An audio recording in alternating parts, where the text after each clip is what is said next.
As we expected, 90 Day, the single life delivered. Delivered everything that we expect to see from reality TV, aka trash TV. So we're going to start off with Liz. So Liz this whole time has been playing this babyface character. Really finally win over the audience. To now all of a sudden, guess what folks? Liz has gone and done it again. She's found a way to make people not like her again. Let's find out why. So. About 3 months ago, right after I broke up with Jason, I met someone new. His name is Alec, and we just clicked. Alec wants a relationship with me, but I've never been single. So I told Alec I was coming on this trip and I wanted to date. So she's already met a guy called Alec, okay? And she met him straight after Jason, okay? But she's never been single before. So it took 13 breakups with Ed to finally figure out that maybe it's time for you to just be single. In fact, it took her 13 breakups with Big Ed and also for the infidelity that she went through with Jason to say, you know what? I know I've met someone quickly, again, like I always do, but let me just still keep this man around, but at the same time, I'm still single. Do you know what the pattern here is with Liz? She can't help but connect with men. As soon as one man is no longer in life, she either goes back to that same man or she finds a new one like that. Because what's happening is that straight after Big Ed, she found Jason. Straight after Jason, she found this guy. And straight after this guy, even though she's still with him but not with him, she's now found another guy. There's a whole pattern. She wants to talk about being single. Single, really and truly, at the very early stages of it, truly does mean finding yourself and just being solo. It means not dating. Okay, it means just learning more about yourself and how you can love yourself more, your self-worth, and most importantly, what your boundaries should be moving forward when it comes to your relationships, whether that would be with the next person that you date or whether that be with friends, family, you name it. But she's done none of those things. She's thought, you know what, I'm going to meet a guy, then I'm going to set a boundary once I meet the guy of, oh, I want to continue getting to know you, and I know that I've got feelings and you got feelings, but I still want to be single just for a little bit longer. Huh? In what society does that make sense? But hey, like I said before, Liz is somebody for the longest time possible. She was always the person that people considered moving mad. But then this season, she's come in fresh and people have been like, wait, hold on a minute. Maybe she's finally reality ready. They then track back and now we're in a position where she's back to moving mad. Serious, like, is this with this person? I don't know. The whole point of this trip was to see if I wanted to embrace being single or where things can go potentially when I get back home. The whole idea of this trip was for me to seriously like to embrace being single. Tell me, what has she done in this trip that's involved being single? I mean, don't get me wrong, of course, she's not in a relationship with a guy, but at the same time, though, she's dedicated a whole trip to spending time with this one guy. You haven't really treated as if you were single. You've treated it as, oh, well, I found someone else again, so let me connect that person. Now, here's the thing, though. Is there anything wrong with what Liz is doing? The simple answer is no. But what makes what she's doing wrong? Two answers. First simple answer is because it is a chain of events in her life. She can't help but meet a guy after a guy after a guy. She doesn't give herself a break. That's why it's a bad thing. The other reason why it's a bad thing is because, you see, she did not tell this man the day that she met him, or even at least the second day. She could at least told him on the second day and said, listen, I know we met last night. I really enjoyed your vibe. You know what I mean? And like, I feel like, but I just got to let you know something. Right now, I have got another guy who I am also seeing. We are not in a relationship and nothing like that. He's aware that I'm here to enjoy myself and XYZ. Just something that keeps you honest. But you see, she didn't tell him this at the very beginning, so therefore she blinded him. She didn't give him a chance to make a choice of his own, whether or not he wanted to continue getting to know her or not. In fact, she waited until feelings developed on both sides and then decided to tell him. That's one of the worst times to tell him. And this is why Liz is back in the category of what? Moving mad. But let's continue. It's kind of feel like I'm wasting my time, you know? Feel a little betrayed, deceived, I guess. I don't blame the man. He's not wrong in any shape or form. I wouldn't want to be wasting my time moving forward because you've wasted my time so far by not being transparent. So Lord knows what else you may tell me if I continue this journey with you. This is a man that has shown a strong backbone. He understands his worth. He understands quality time, what it means, what it represents. And yes, he has been deceived. But Liz wants to, act as if she's innocent. I can't believe this happened. I didn't realize there were so many feelings between us. This is why she's not reality ready. Does things and thinks it's okay. It makes more and more sense why she was with Ed for such a long bloody time. And I'm pretty sure after finding that Jason cheated, she did try to take him back originally. I could be wrong about that, but I'm pretty sure she did. Either way, there's a pattern in this woman's life. And the pattern is that she's unwilling to learn anything from her relationships. She continues doing the same stupidity. Well, give me your thoughts on that one itself in particular, please. But now we're going to move on to the next one. And this one itself in particular is nothing but just grotesque. Absolutely. Gino and Natalie. Yes, if I had to see it, you had to see it. You are a good kisser. I will say that. I'm kind of tired. Really? I kind of think we should go to bed. So soon? So soon? Yeah. I'm ready to go to bed. Yeah? I don't know how many more hints I could give you. Imagine going on national television as a woman. And you're trying to get one of the most cringiest characters of all time, cast members of all time, to get a hint that you want to now go sleep with him. The cringiest dude ever. Ugh. Disgusts my soul. But I don't want to spend too much time on this. It's not that deep, So let's move on to what Gino actually had to say. But that I was just showing you guys because, if I have to suffer, you have to suffer. I ain't gonna lie to you. But let's move on to what Gino has to say and what I really want to say. I was with Jasmine. I was miserable. And I can't be intimate with someone that's yelling and screaming at me, fighting with me, and disrespecting me. So I find this very, very interesting. We know multiple times he said that, of course, when he was with Jasmine, he struggled to be intimate with her because of her attitude. Didn't like the fact that they were always arguing, that she was always loud, shouting him, the whole shebang. He cannot have sex if somebody is not being respectful. Interesting. He says respectful. Let's focus on the word respectful itself in particular. Has Gino actually been respectful to this desperate, thirsty woman, Natalie? And yes, I'll say it again. Has Gino been respectful to this desperate, thirsty woman, Natalie? No. Because you see, first time he met this woman, he told her that Jasmine is no longer in his life and the relationship was done. He then goes and sees Jasmine and then leaves that conversation with hope that maybe they may get back together. Doesn't even tell Natalie this, even though she told him that I do not want to continue with you unless you have deaded the whole situation with you and your ex-wife. Simple as 1, 2, 3.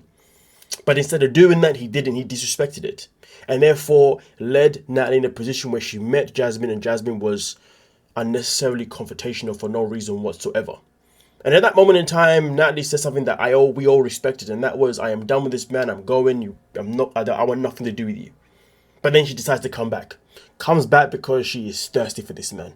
Desperate for this man. Absolutely shocking behavior. But anyway, we continue. So now, she's allowed this man who disrespected her to come back in his life. But he wants to tell us that he cannot sleep with somebody that has disrespected him. But he's more than happy to sleep with someone that he disrespects. Someone that he clearly doesn't value on a respectful level. Interesting. Tells you a lot about Gino's character, doesn't it? And I'm pretty sure you know what I'm going to say next. But it tells that Gino can only simply be what? Be moving mad. And Natalie, desperate, thirsty. Woman needs to get a grip of herself. She needs to get a grip of herself. Oh my God. On national television. Trying to convince this man, pretty much beg this man to take her to the bedroom. Oh, yikes. But hey, with that being said though, do you believe Natalie will ever be reality ready to recognize that Gino ain't shiz? Or will she ever be reality to recognize that maybe she simply is somebody that is desperate and thirsty and therefore she's moving mad? I know, very strong words I'm using here. I'm very, very aware of this, but I am in disgust. So I have to make it clear that I'm in disgust. What about you folks? Are you? Give me your thoughts. So now we're going to move on to the next one. The next one itself here is all about Colt. Colt, the master manipulator. I love Courtney. But I love you, and I haven't met you. I was supposed to meet you. You hurt me. love Courtney. I love Courtney, and I also love you. And Diana needs to know that. You see what he's doing here? Well, this is my assumption.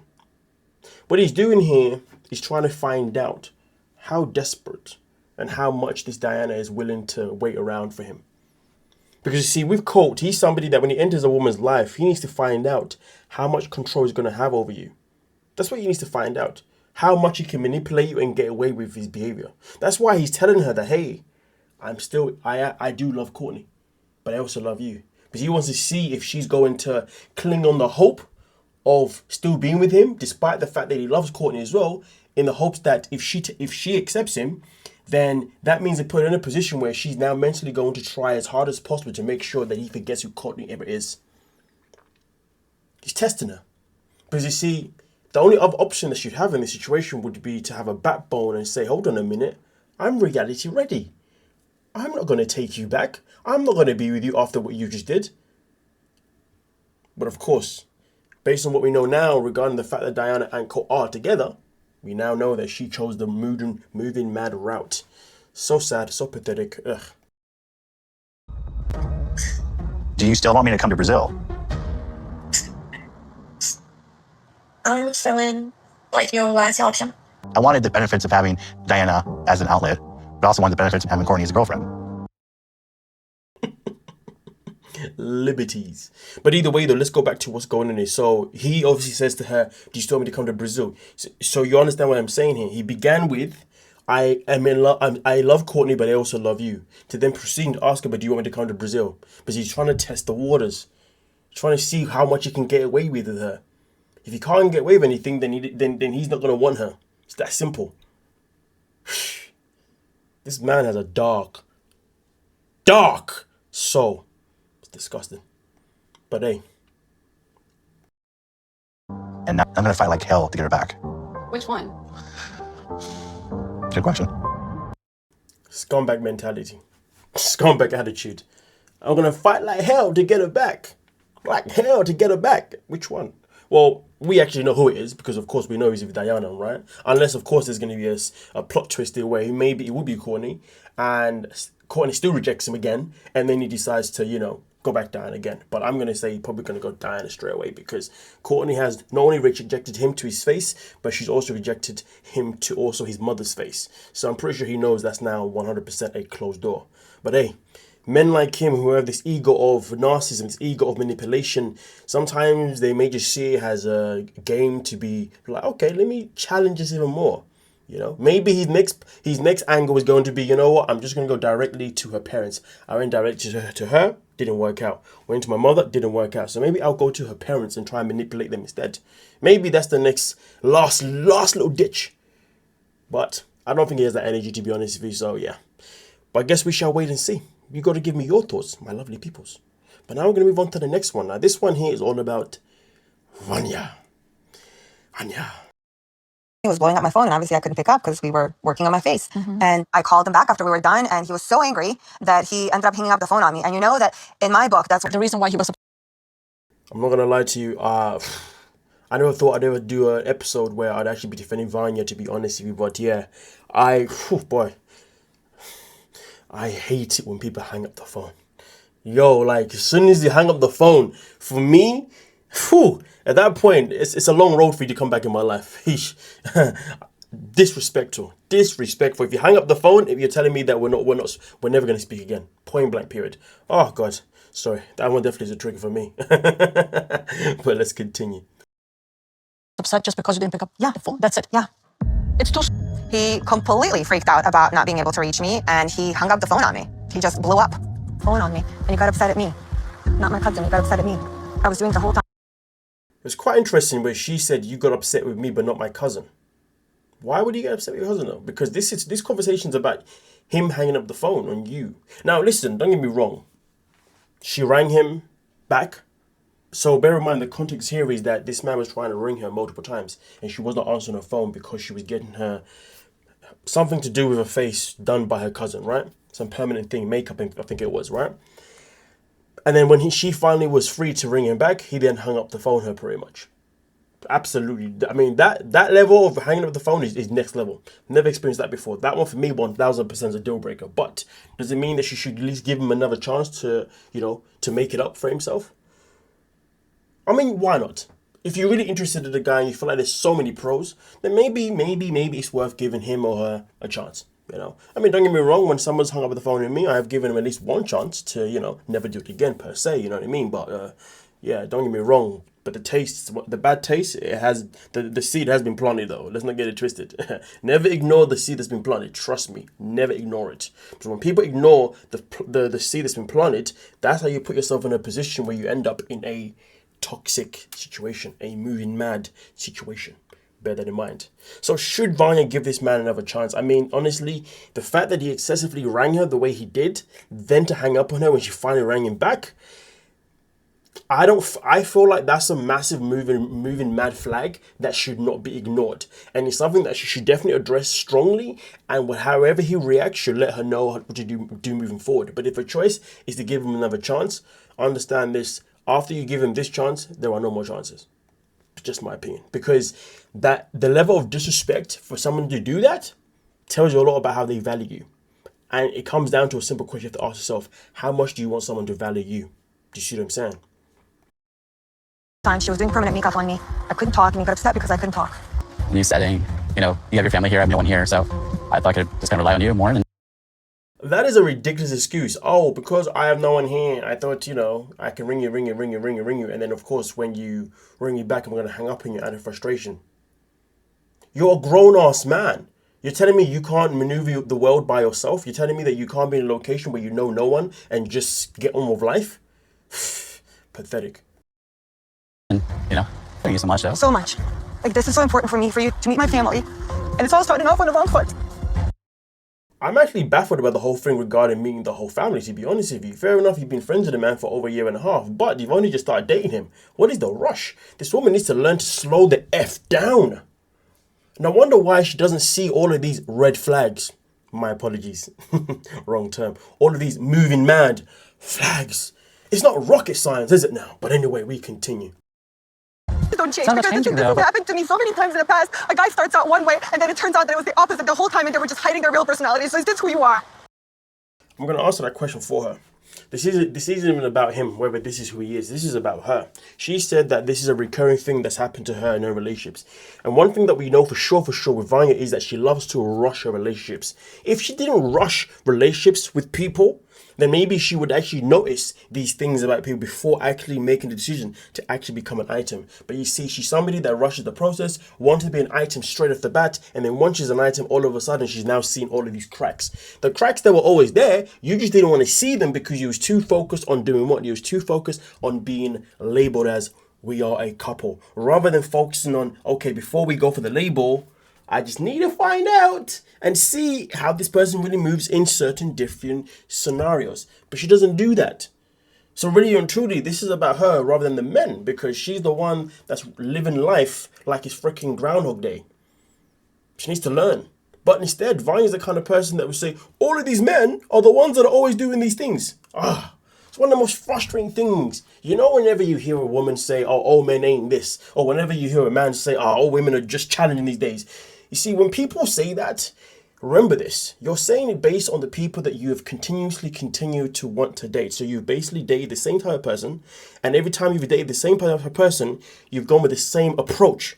And each time you've gone with the same approach, you've walked away without even actually paying attention to your actions, to why you keep attracting these people. And it's not the fact that you keep attracting them, it's just that each time you get somebody, you keep behaving in the same way that ends up putting you in the same scenario. And you never actually sit to reflect and say, why is this happening to me? What is it I'm doing?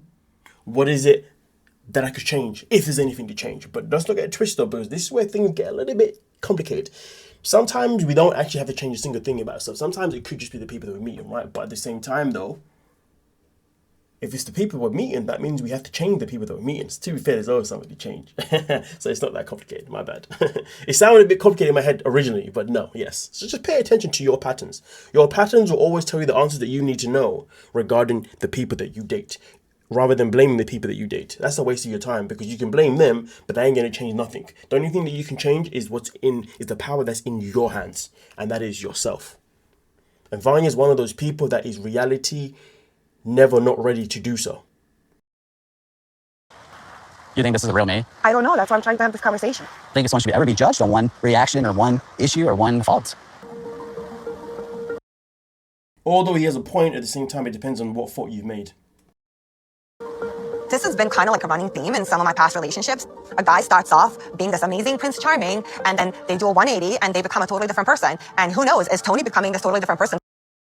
Again, you're focusing on the wrong problem. Yeah. This early in a relationship. If I'm a person that's going to truly just hurt you, then you should walk away from me. I agree. I want to make sure that going forward, you're not going to just have a freak out and then have an explosion like hanging up the phone. I'm sorry, did she say, I want to make sure you won't have a freak out moving forward? The queen of freakouts?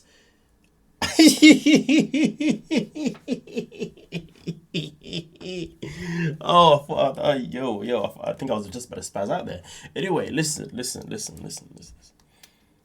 She's not wrong within what she's saying, but at the same time, darling, look at yourself though. You react exactly the same way. You have freakouts all the time. But here's the thing though. At the end of the day, Vanya needs to sit there and really look at her actions each time she meets people. What is it that she does that seems to be putting in these same repetitive cycles? Okay, that is the main thing that she has to look at. And don't get me wrong, the men that she's dated so far, they've actually all been different. Every 3 men that we've seen her date so far on the show have not been the same type of guy. Which means that if she's getting the same result from 3 completely different guys, with 3 completely different personalities, that simply means there's something that she's doing that is a problem. What is it? Only she knows. Yeah? But that's not to excuse the behavior from Tony in any shape or form. The way he has behaved has been absolutely disgusting. Not approved. But hey, do you think Vanya will always be continuously moving mad? Or do you think she'll ever be reality ready to recognize her own behavior? Her own pattern, shall I say. But now we're going to move on to the last one. And this one here is all about Sophie. I was upset at Liz for talking to Pedro behind my back, but I did take it a little bit far. You know, like I probably came a bit too hard on you, and I apologize for that. I think I was projecting, like, my emotions. I had the intention of trying to harm you. Yeah. So I'm sorry. I hope you do know that. I appreciate I was like... I'm happy that these two were able to finally move on. Obviously, an apology was definitely needed from Sophie, you know, and it's good to see that being grown-ass woman is a thing. So, yeah. That's all I wanted to say regarding this little part of the segment. Let's move on to what I'm really here for. Emotional. And since I got here, there was a guy that I found on my social media that lives literally in this area. This guy's fine. I show him. Oh my god, I'm flushed through some of the local guys on social media, and there's this one guy in particular that looks really cute, and I just feel like he could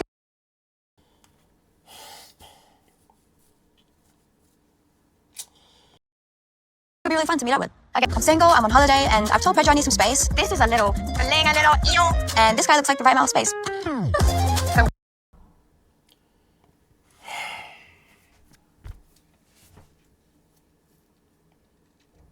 I'll keep this one simple. You know what, Sophie? She's a single woman. If this is how she chooses to enjoy life, then you know what? You do you, boo. You enjoy your life. But any problems that comes from this, be ready to tackle it. So I'm going to leave this one here. I'm going to wait to see what the fallout's going to be next week when she, of course, tells Pedro. And then we can really speak about this choice of hers. But remember, she's a single woman, right? Just like Liz is a single woman too. So you know what? You do use. You do use. But just don't be upset when the backlash comes and hits you smack bang in the face. And then try and act as if you was never the problem. Or, no, and try and act as if you never created your own problem. Key point, as if you never created your own problem because you chose to do something that was going to put you most likely in a moving mad position, in a moving mad situation, rather than choosing to do something that was going to do what? Put you in a reality ready situation. With that being said, let's wait and see. Let's wait and see. But of course, there is also Between the Sheets. So once I watch that, I'll be making a video on that as well. So please make sure you're here for that tomorrow. And maybe there's going to be development in that one regarding the situation as well. But we have to wait and see. But hey, please don't forget to like, subscribe, hype. hype the video. If you know, you know. That's a classic song. Hype up, yeah. Anyway, UK stuff, whatever. Please don't forget to comment on the way out as well. Thank you so much for your time.